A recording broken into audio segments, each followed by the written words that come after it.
Connecting a new device to your PNC bank account is a straightforward process. Follow these steps to ensure a smooth setup. Step 1. Download the PNC mobile app. Visit your device's app store and download the PNC mobile banking app. Ensure that you are downloading the official app by checking the developer information. Step 2. Open the app and log in.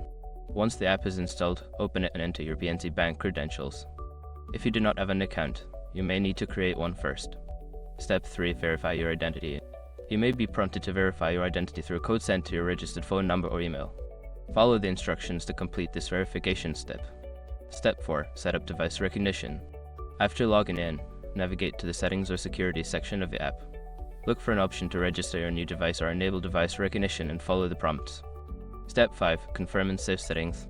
Once your device is registered, confirm any settings or preferences you want to enable. Make sure to save your changes before exiting the app.